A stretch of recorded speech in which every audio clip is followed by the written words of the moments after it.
तो एक यात्री बेचारा हरियाणा से आया तो बोलता है मैंने वॉशरूम जाना है, कहाँ जाऊँ।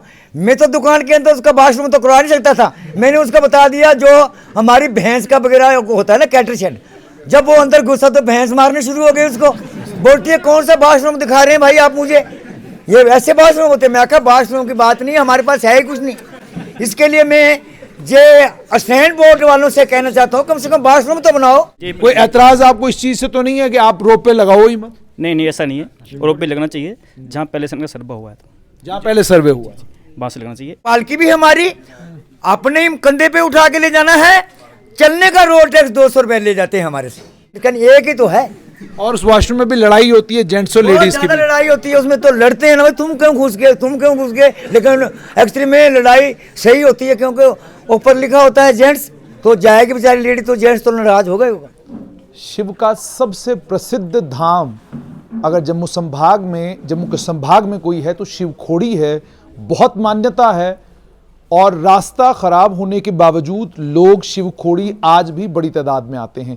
लेकिन आज शिवखोड़ी के लोगों में आक्रोश है, गुस्सा है। ये आप देख सकते हैं, ये शिवखोड़ी की वो गरीब जनता है जो गरीब जनता जिस समय वोट की बारी आती है उस समय गरीब जनता आपको सुबह ठंड हो गर्मी हो आपको ये पोलिंग स्टेशनों पर मिलती है। सारी जनता इस समय यहाँ पर खड़ी है और इस जनता के साथ में इनके लीडर भी यहाँ पर बैठे हुए हैं।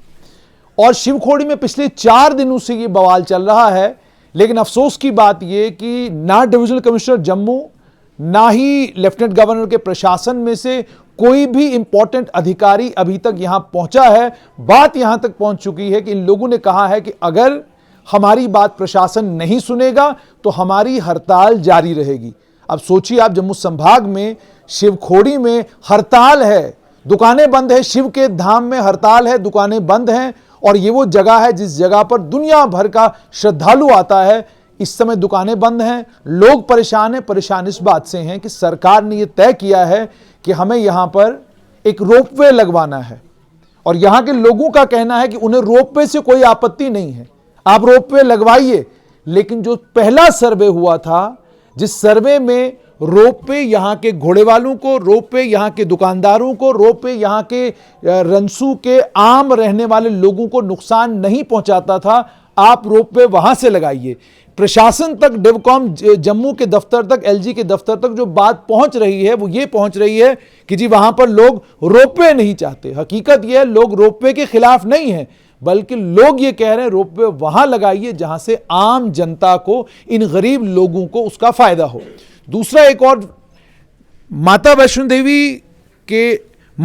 देवी के यहां जब से ट्रैक बदला है तब से वहां पर घोड़े वाले जिनका नंबर पहले मान लीजिए 200 था या 300 था, वो भी घटकर अब 50 और 60 के करीब करीब रहा है। वो घोड़े वाले भी शिफ्ट होकर शिवखोड़ी पहुंच गए क्योंकि अब यहां 3.5 किलोमीटर का ट्रैक है।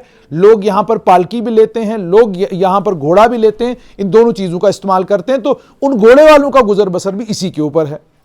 अब तीसरी इंपॉर्टेंट चीज ये कि घोड़े वालों से और पालकी वालों से यह टैक्स भी वसूला जाता है। इस जगह पर जहां पर इस समय श्रद्धालुओं की तादाद केवल मात्र 10,000 या 20,000 तक होती होगी, यहां पर भी इस समय यह सूरत हाल है। तो यहां के डीडीसी, यहां के बाकी सारे इंपॉर्टेंट लोग मेरे साथ हैं, लेकिन पहले आम जनता से थोड़ी बात करते हैं। मुझे बताइए आपकी परेशानी क्या है, क्या आप चाहते हो रोपवे लगे ही नहीं? रोपवे लगना चाहिए, लेकिन जहाँ पे शिवखोड़ी में अटैच नहीं होना चाहिए।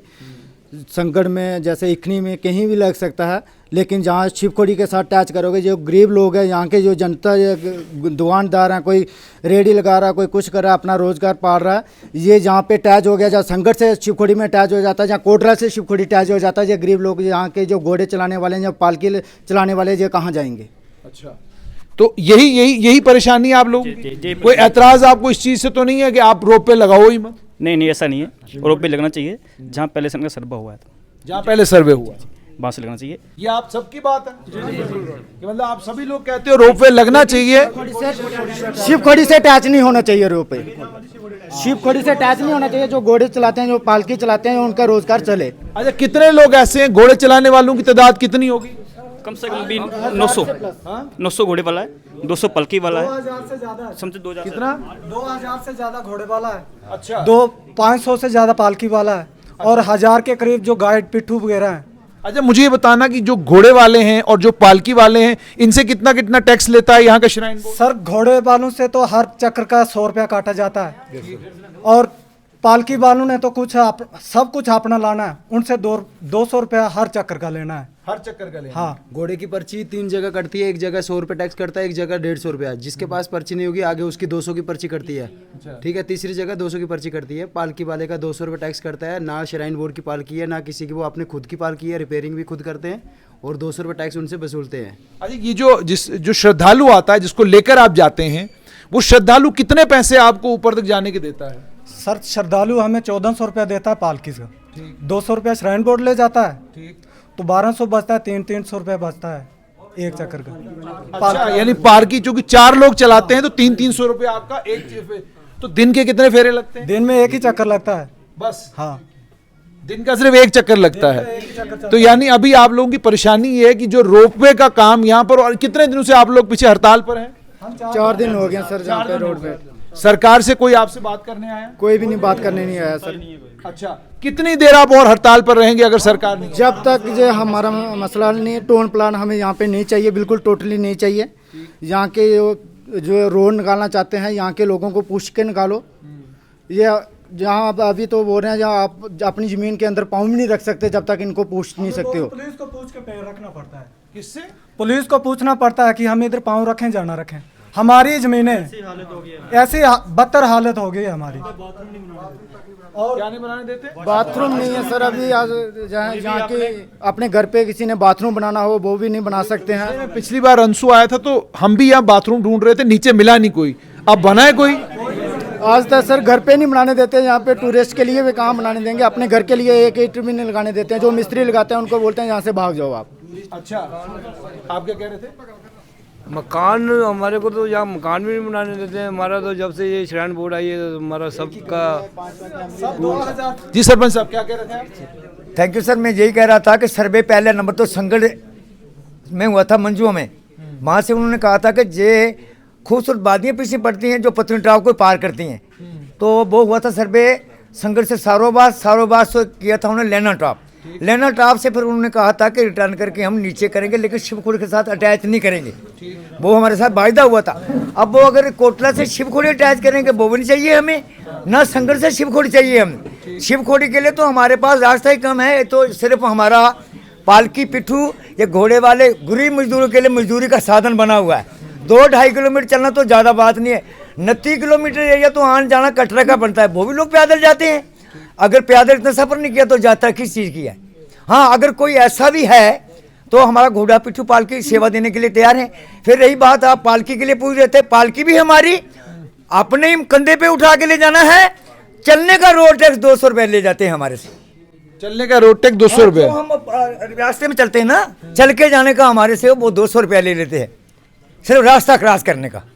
सिर्फ रास्ता का? हाँ, रास्ता क्रॉस करने। ये तो सामने जाती है। ये भी मुझे बताइएगा कि ये तो रास्ता अगर आपसे 100 रुपया 200 रुपया ले रहे हैं तो इंश्योरेंस दे रहे हैं कोई उसके बदले में? क्या चीज दे रहे हैं? पिछले दिनों हमारा घोड़े वाला एक मर गया था बेचारा, तो उन्होंने सबने गुहार लगाई। हमारे आदरणीय सरपंच साहब विजय जी ने कहा, मासी का लड़का था वो, उन्होंने हाथ जोड़ के कहा प्रशासन वालों को कि भाई हमारी मासी का लड़का है, गरीब है और इसको कुछ न कुछ दिया जाए। उन्होंने कुछ नहीं दिया। फिर क्या किया, 50,000 रुपया मूल्य पाया एक आदमी का। 50,000 रुपया सिर्फ, वो भी नहीं मिला। तो लगाओ साहब, बंदे का मूल्य कितना हो गया? 50,000 रुपये, वो भी नहीं दिया। और इस पर तो, इस गवर्नमेंट पर तो शेम करता हूं मैं। मुझे आप एक चीज और बताइएगा कि जैसे आपने रोपवे को लेकर एक बात कही, रोपवे जहां तक सरकार का ताल्लुक है, सरकार रोपवे बनाएगी श्रद्धालुओं के लिए, उसने आपके लिए नहीं बनाना। वो बनाना उसने उसके लिए जो आकर आपको पैसा देगा। बात समझें इसको। अब सरकार अगर रोपवे का ये कहती है कि नहीं जी यहां से, चलो आपकी बात मानते हैं कि यहां से नहीं बनाएंगे, लेकिन जो पहले वाला सर्वे हुआ था वहां से अगर शिवखोड़ी के लिए बनाते हैं, मंजूर है आपको? नहीं, वहां से शिवखोड़ी के तो कहीं भी मंजूर नहीं। हमें शिवखोड़ी के लिए तो अगर संगड़ से बनाएंगे वो थोड़ा सा जगह बनती है, अगर कोटला से मैं थोड़ी सी बनती है, और लगाएं लेकिन उन वादी में लगाएं जहां वो यात्रा लोग घूमे। जैसे जम्मू में लोग जाता है, मंदिरों वाले शहर चलो जी, बागे बाहू चलो जी, ऐसी जगह घूमते हैं लोग। पहला नंबर मंदिर में तो घुसने की कोशिश थोड़ा करते हैं लोग।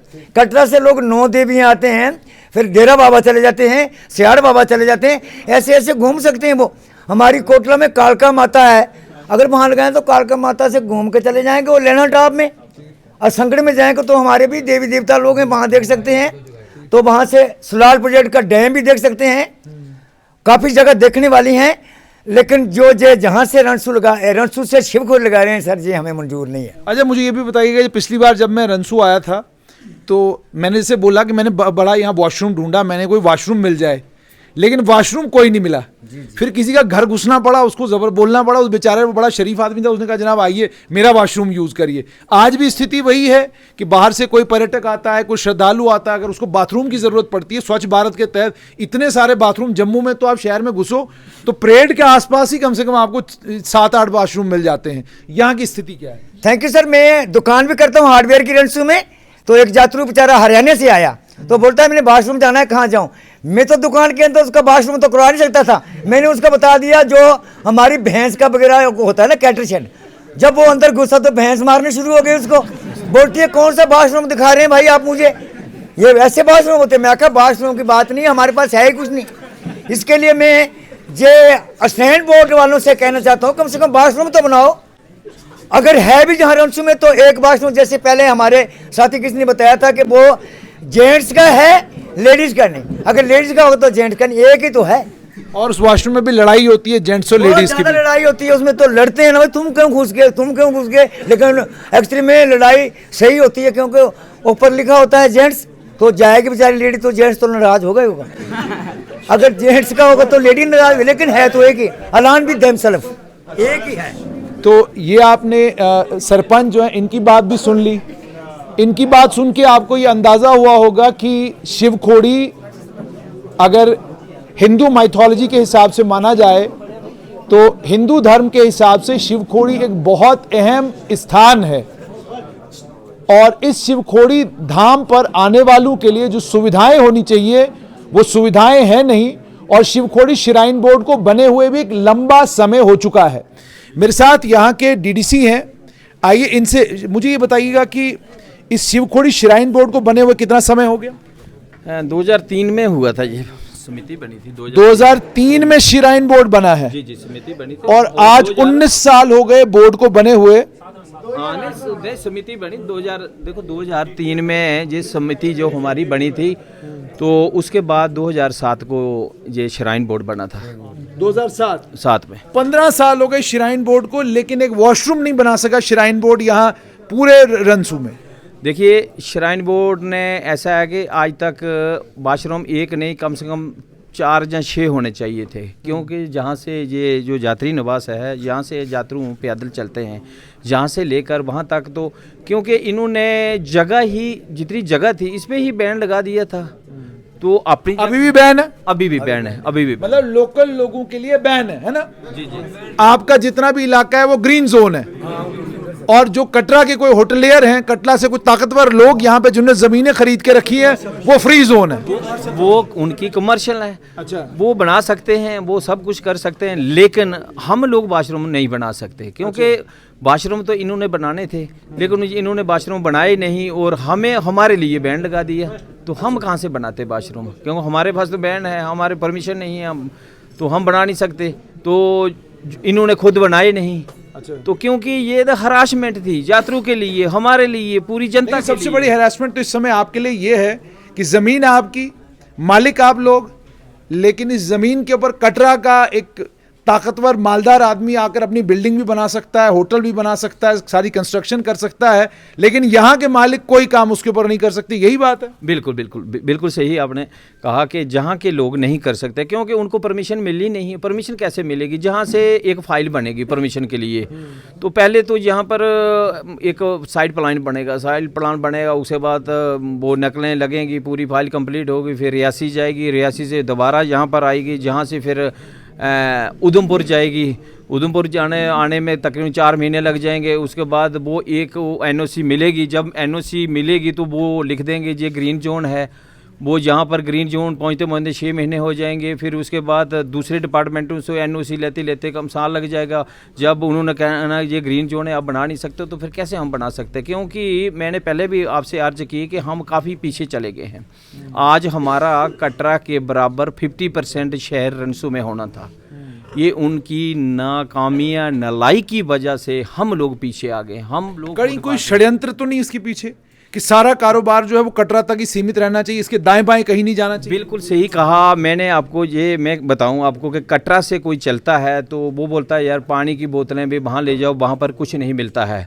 गाड़ी जहाँ पर जितनी इतनी बड़ी बड़ी गाड़ी आती हैं तो स्लीपर आते हैं या बड़ी बड़ी गाड़ी आती हैं तो ड्राइवरों को उन्होंने इधर आके जो ड्राइवर चलाता है वो बोलता है यात्रा को यार 2 घंटे के आ जाना है जहाँ पर, उसके बाद गाड़ी चले जाएगी, नहीं आप छूट जाएगी। यात्रु जाते हैं दौड़ के जाते हैं यार गाड़ी छूट जाएगी हमारा, ऐसे मंत्र पड़े हुए हैं। क्यों सिस्टम जब कटरा से कोई चलेगा तो रास्ते में पूरे कंडक्ट कर रखे हैं, जैसे पता नहीं वो आजकल तो बढ़िया सिस्टम के नशे फशे क्या होते हैं, कोई वाइट कहते हैं वो है, वो गांजा है, अफीम है, कहाँ कहाँ, और पूरे ठेके हो रखे हैं रास्ते में ही सब कुछ। रनसू में मेरे को नहीं लगता कि 4 बोतलें पानी की भी खरीदता होगा यात्रु।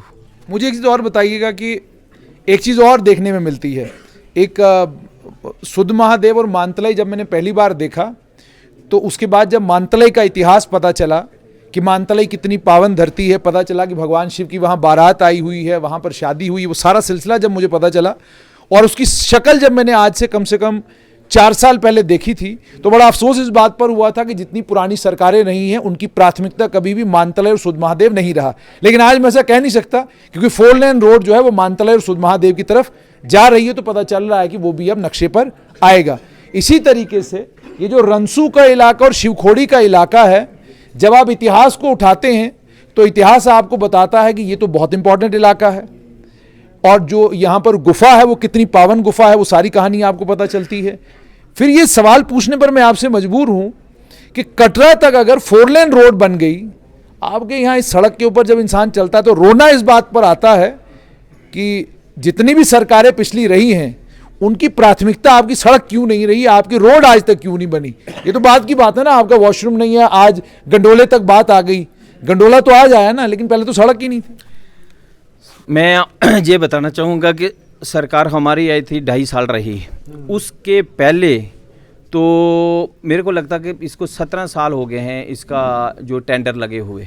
17 साल हो गए हैं कंडा रनसू रोड के। तो उसके बाद हमने प्रयास किया, इसमें 18 करोड़ रुपया जब हमारे 2-2.5 साल थे हमारे पास, तो उस पहले के जो थे वो क्या किया इन्होंने, कहाँ छोड़े, उसके मुझे नहीं पता है। लेकिन गवर्नमेंट आने के बाद इसमें 18 करोड़ का टेंडर लगाया था, लेकिन 18 करोड़ का टेंडर तो लग गया आज से 4-5 साल पहले। लेकिन जहाँ लगा तो आस्ता आस्ता स्पीड मेरे को लगता शायद 1-2 किलोमीटर ही बन पाया 8 किलो में से। आज मेरे को लगता कि 6 साल हो गए हैं, 6 साल में कोई 1.5 किलो ही बना, क्योंकि स्पीड बहुत तेज़ थी इसलिए बहुत जल्दी बन गया ये। क्योंकि ये रोड कम से कम 3 महीने में कंप्लीट हो सकता है। पहले तो इल्ज़ाम ये था ना कश्मीरी शासक हैं जी, कश्मीरी शासक गंभीर नहीं है इस संभाग को लेकर, वो एक सच्चाई थी, उसको माना जा सकता है। जैसे मैंने आपको कहा कि सुध महादेव मानतलाई का आज आप रोड देखते हैं तो आप गदगद हो जाते हैं कि वाकई कोई सड़क बनने लगी है। तो आपके यहाँ चक्कर क्या है, ये 6 साल गुजर गए और अभी आपके कार्यकाल में भी आपकी अपनी सरकार है, दिल्ली में भी, जम्मू में एलजी, आपके सड़क क्यों नहीं बन रही? नहीं, हमारी सरकार नहीं है, एलजी जरूर हैं, हमारे हैं, ब्यूरोक्रेट की सरकार है। अगर ब्यूरोक्रेट की सरकार ना होती तो आज तक हम बताते इनको कि कैसे रोड बना नहीं बना, क्योंकि ये ब्यूरोक्रेट की सरकार है और ब्यूरोक्रेट हर गरीब को दबा के रखती है। वो पूरी साजिश है इन लोगों के, जो बड़े बड़े उद्योगपति हैं ना, वो कहते हैं कि रनसू का एरिया कभी डेवलप नहीं होना चाहिए, इसी वजह से ये रोड नहीं बन पा रहे। मुझे अंत में एक चीज़ और बताइएगा, कोई मीडिया से भी नाराज़गी है? क्योंकि ये जनता दोबारा से देख लीजिए आप कितने लोग यहाँ खड़े हैं, 4 दिन से आपकी हड़ताल है और जम्मू में मीडिया में मैंने 1-2 जगह पे आपकी खबर देखी, बाकी कहीं किसी को, हालांकि कोई ज़्यादा दूर नहीं है, वो 3.5 घंटे का ही रास्ता है। देखो, जो हमारी एडमिनिस्ट्रेशन है उन्होंने मीडिया को कहा था, इन मीडिया बंधुओं से कहा था जो हमारे डिस्ट्रिक्ट के जहाँ और उन्होंने कहा था कि शिवखोड़ी के अंदर कोई न्यूज़ नहीं लगानी, अगर लगानी भी है तो उनको 60 या 70 आदमी दिखाने हैं सारे। तो क्योंकि जो जूम था आज बारिश की वजह से कम हुआ, कल कम से कम पिछले जो टाइम निकल गया हमारे पास कम से कम 5,000 लोग थे, आज बारिश की वजह से कम हुए हैं और आने वाले काल में अगर बारिश नहीं हुई तो कम से कम 10,000 का जूम देखने को मिलेगा। इतना बड़ा यहाँ पे बवाल चल रहा है, इतनी बड़ी आपकी हड़ताल चल रही है और कहीं कानो कान खबर नहीं लग रही कि भाई इतना बड़ा मसला बना हुआ है। देखिए, इन्होंने मैंने पहले आपसे अर्ज की कि जो ब्यूरोक्रेट जो लोग बैठे हुए हैं ये जनता का खून खाने के लिए हैं और जनता को दबाने के लिए हैं और जनता की आवाज़ आगे तक नहीं पहुँचाए। मैं आपका बहुत शुक्रगुजार हूँ, आप जम्मू से आके हमारी सुध-बुध ली है और खबर ली है, मैं बहुत ही शुक्रगुजार हूँ। दोबारा आपका बहुत बहुत आग्रह करेंगे बड़े सारे और पत्रकार जो बैठे हुए हैं उनको भी यहाँ आना चाहिए। हमारे पास गुलशन न्यूज़ वाले जो हैं, गुलिस्तान न्यूज़ वाले। गुलिस्तान न्यूज़ वाले आए हुए हैं। उसके बाद एक दूसरा चैनल हमारे वो भी आए हैं, क्या नाम है, हाँ, तो वो मैं आपकी मीडिया से अपील करता हूं कि जितने भी लोग इसको देख रहे हैं लाइव में, तो आने वाले कल में सभी हमारे साथ पार्टिसिपेट करें ताकि हमारी गरीब जनता की आवाज़ हर गली, हर एडमिनिस्ट्रेशन तक, चाहे हमारी गवर्नमेंट दिल्ली में, वहाँ तक पहुँच पाए। तो अंत में मेरे साथ जो हैं कॉरपोरेटर हैं जम्मू से संजय बड़ू जी। नाम इनका भी चला था जम्मू के मेयर के लिए और संभवतः ये मेयर बन भी सकते थे, लेकिन दाएं बाएं हो गया, इसलिए मेयर की कुर्सी पर आसीन नहीं हुए। लेकिन यहीं के रहने वाले हैं, बड़ा यहाँ के लोगों को लेकर दर्द है, सोच है, परेशानी है। मुझे संजय जी ये बताइएगा कि आपकी सरकार, आपके लेफ्टिनेंट गवर्नर, लेकिन उसके बावजूद ये आपकी जनता परेशान। जुनेद जी, सबसे पहले तो मैं धन्यवाद करूँगा कि आज आप इन गरीब लोगों की सुध लेने जहाँ आए हैं। और दूसरा, आपने मेयर के लिए कहा, तो हम पार्टी के कार्यकर्ता हैं, पार्टी जो दायित्व देती है उस पर काम करते हैं। क्योंकि आज हम यहाँ अपने गांव की तरफ से आए हैं तो आज यहीं की बात करेंगे। देखिए जुनेद जी, ऐसा है कि जैसा अभी हमारे डीडीसी साहब ने आपके सामने सारी जो इशू है वो आपके सामने रखा है। चीज़ें दो किस्म की हैं। जब से देश के प्रधानमंत्री मोदी जी बने हैं और उनका जो जम्मू कश्मीर में, मुझे याद है 2 दिसंबर को 2013 को जो पहली रैली चुनाव से पहले हुई थी, तो उन्होंने एक ही बात कही थी कि मैं अगर देश का प्रधानमंत्री बनता हूं तो जम्मू कश्मीर के तीनों जो खिते हैं हमारे, चाहे वो कश्मीर है, चाहे जम्मू है, चाहे लद्दाख है, सबके साथ जो है बराबरी होगी। और दूसरा जो उन्होंने कहा था कि मेरी सरकार जो है ज़मीनी स्तर तक पहुंचेगी, इसमें मुझे भी कहने में कोई वो नहीं है। जो जैसे हमारे डीडीसी साहब ने कहा है, मोदी सरकार का पूरा प्रयास है और आप देख रहे हैं एलजी मनोज सिन्हा जी के नेतृत्व में सरकार के जितने भी, वही देख रहे हैं, वो एलजी मनोज सिन्हा के नेतृत्व में ये हो रहा है। बिल्कुल बिल्कुल, मैं उसी बात पर आ रहा हूँ। देखिए, हमें दोनों पक्ष दिखाने चाहिए। आप मीडिया में हैं तो आप जहाँ आए हैं, जहाँ की हकीकत आपको पूरी पता चलनी चाहिए। जहाँ तक जो मैं बात कर रहा हूँ कि पूरा प्रयास है मोदी सरकार का कि जनता तक पहुँचे, और इसीलिए आप देख रहे हैं आजकल कमिश्नर सेक्रेटरी लेवल के लोग, आपने डिस्ट्रिक्ट एडमिनिस्ट्रेशन के लोग जगह जगह हर पंचायत में जाके लोगों से मिलते हैं, लोगों की सुध-बुध लेते हैं। आपने सड़क की बात की है, मैं भी मानता हूँ ये सड़क जो कंडा से लेके 9 किलोमीटर रनसू तक कई वर्षों से बन रही है, नहीं बन पाई है। लेकिन इसी के साथ साथ इसी मोदी सरकार ने कटरा से 4 वे रनसू का जो हाईवे है उसका टेंडर हो चुका है और उसका काम विद इन डेज शुरू हो रहा है। और जहाँ आज हम बैठे हैं, जहाँ से 8 किलोमीटर से मैं पैदल आके यहाँ पढ़ा करता था, यहाँ कोई सड़क नहीं थी, और आज जहाँ मैं रहता हूँ उससे भी 12 किलोमीटर ऊपर सड़क पहुँची है। तो इसलिए ऐसा नहीं है कि काम नहीं हो रहा है, लेकिन कहीं ना कहीं ये बिल्कुल ये कहते हैं बीच की जो कड़ी है, बीच की कड़ी में कमजोरी है। जो सरकार है और सरकार के बीच में जो ये ब्यूरोक्रेट्स बैठे हैं, और जहाँ मैं एक नेक्सस शब्द का इस्तेमाल करूँगा, देखिए गलती हम लोगों की भी है। मैं यहाँ का लोकल हूँ, ये मुझे कहने में बिल्कुल हर वो नहीं है, क्योंकि कहीं ना कहीं हम भी जो है एकजुट होके, जैसे आज हम सड़कों पे बैठे हैं और 4 दिन में आज कम से कम हमें पता है, हम जम्मू में जो अमरनाथ रो हुई थी 73 दिनों तक हमें कोई नहीं जम्मू शहर में बैठ के भी नहीं पूछ रहा था, लेकिन आज जहाँ 4 दिनों के बाद आप जम्मू से पहुँचे हैं, तो इसलिए कहीं ना कहीं मैं ये कह सकता हूँ कि ये श्रेय सब इनकी एकता को जाता है और ये एकता आगे भी बनी रही, ये निवेदन मैं सबसे करूँगा। और दूसरा, जो जहाँ के मेन इशू हैं, देखिए आप एडमिनिस्ट्रेशन के लोग आते हैं जहाँ पे एक प्रोजेक्ट लगने वाला है और करोड़ों रुपए का प्रोजेक्ट लगने वाला है, लेकिन यहाँ के पंचायत में हमारे सरपंच हैं, पंच हैं, डीडीसी मेंबर हैं, और जो मोदी जी कहते हैं 3 टायर सिस्टम जो बनाया, किस लिए बनाया है इनको किसी को पता ही नहीं। और मैं आपको मज़े की बात बताऊँ, जिस दिन डीसी मैडम जहाँ आ रहे थे तो मुझे जानकारी, क्योंकि हमें हर जगह से मिलती है, मैंने डीसी साहब को मैं फ़ोन किया, ये कहते हैं मैं किसी काम के लिए राजौरी जा रहा हूँ। तो मैंने इनको बताया, मैंने कहा आपको सूचना नहीं है? इनको सूचना ही नहीं थी कि डीसी मैडम यहाँ आ रहे हैं रनसू में। तो ये बेसिक प्रॉब्लम्स है। और अब आगे से ऐसा, जब तक ये हम लोग मिलके बैठे हैं, मिलके आगे चलेंगे तो ये चीज़ें नहीं होंगी, और इसके लिए हम सबको मिलके प्रयास करना होगा। ये एक दिन में, एक महीने में या एक हफ्ते की बात नहीं है। और यहाँ ये एक विषय है, इसके ऐसे बहुत सारे विषय आपने बात की। आप देखिए पैसा जहाँ पे चढ़तल चढ़ती है, यात्रु आते हैं, करोड़ों रुपए जहाँ चढ़ाए जाते हैं, कहाँ जा रहे हैं वो? सुविधा किसने देनी है? जो बोर्ड बनाया था इसलिए बनाया था, और हमने प्रयास किया संगठन की तरफ से, और हमने बोर्ड रिकॉन्स्टिट्यूट करवाया था।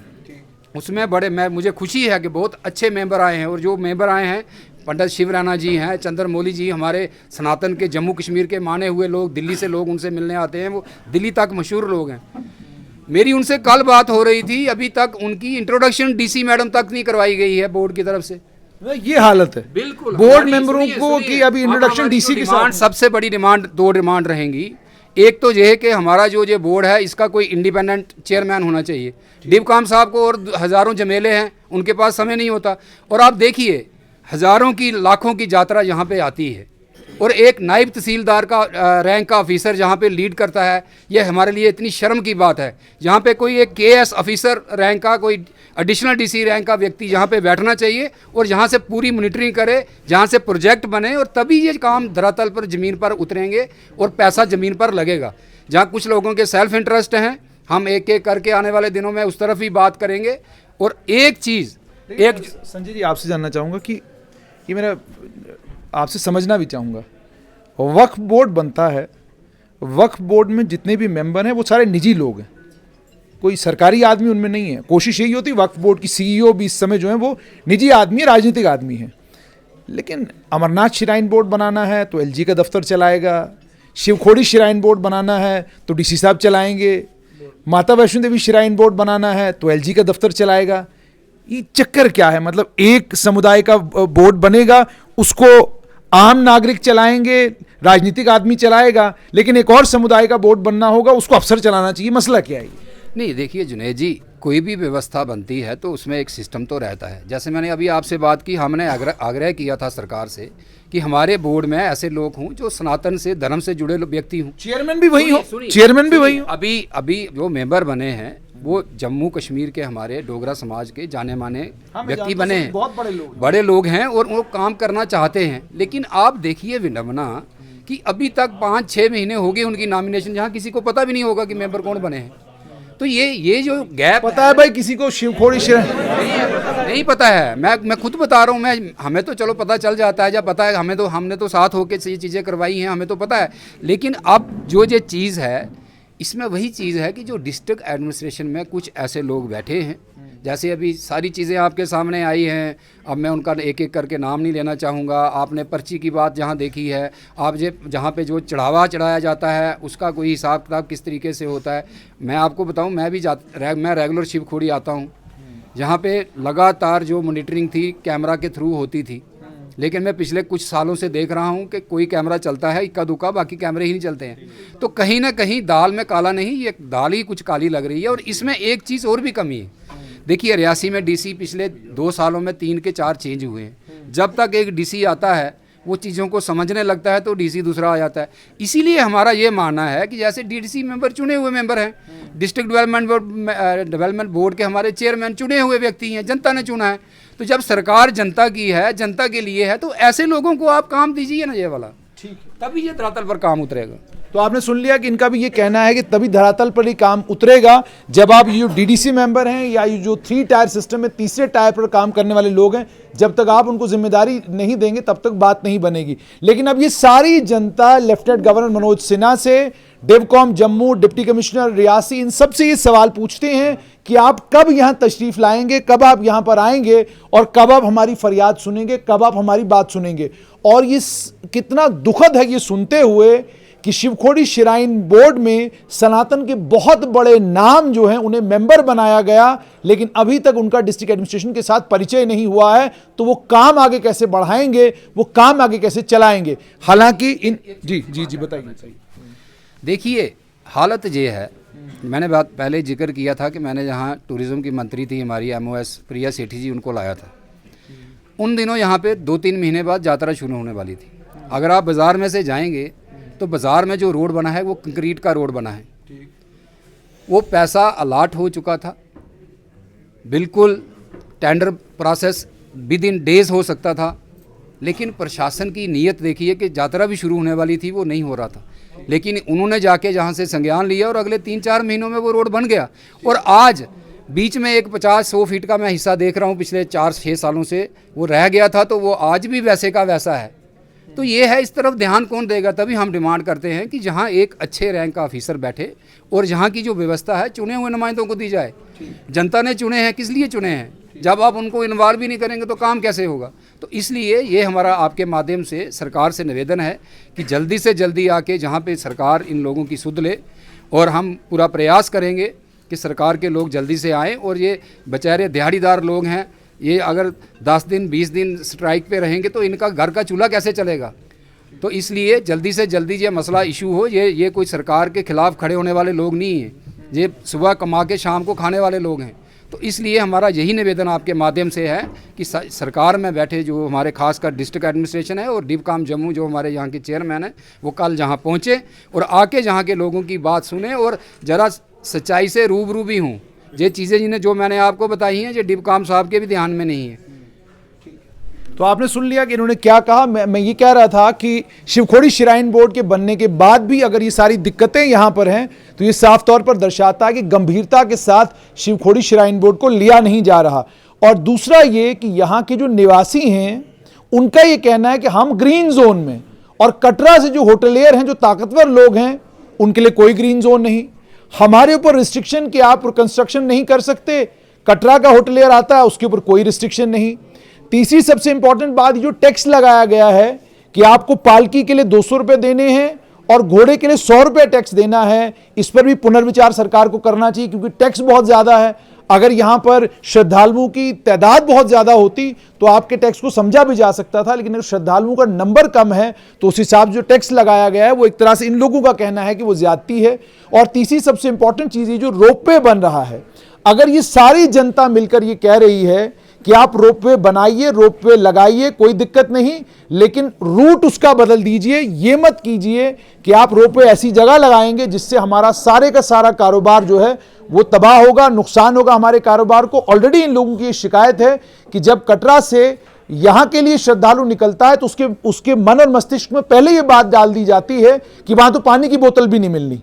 तो इस तरह का माइंडसेट बना के जब श्रद्धालु यहां आता है तो वो दौड़ में लगा होता है, वो फौरन चाहता है कि वो शिवखोड़ी में गुफा में जाए, दर्शन करे, वापस आए और सीधा यहां से कटरा निकल जाए। इस तरह की जो मानसिकता बनाई गई है, इस मानसिकता को भी खत्म करने की जरूरत है। यहां के लोग ना तो डेवलपमेंट के खिलाफ हैं, ना यहां के लोग रोपवे के खिलाफ हैं, ना यहां के लोगों को कोई आंदोलन करने का शौक है। ये आंदोलन के लिए मजबूर इसलिए हुए हैं, घोड़े वाले हैं, पिट्ठू वाले हैं, उसके अलावा पालकी वाले हैं, दुकानदार हैं, इसलिए सड़कों पर बैठे हैं क्योंकि इनका ये मानना है कि जो रोपवे आप लगा रहे हैं, और टाउन प्लानिंग का जहां तक ताल्लुक है, टाउन प्लानिंग को लेकर भी इनकी शिकायत यही कि हमारे लिए ग्रीन जोन, बाकियों के लिए कोई जोन नहीं। हाँ, और उसके बाद इनके जो नुमाइंदे यहां पर हैं, जी क्या एक पॉइंट बड़ा ज़रूरी था। एक हमारे पास जो पंचायत है, जो पंचायती राज एक्ट है, हमारे पास जितनी भी हम इनकम जनरेट कर सकते हैं पंचायत का, हमारे पास एक लॉरी अड्डा था। तो इन्होंने मेरे को लगता है 5-6 साल पहले लॉरी अड्डा भी ले लिया।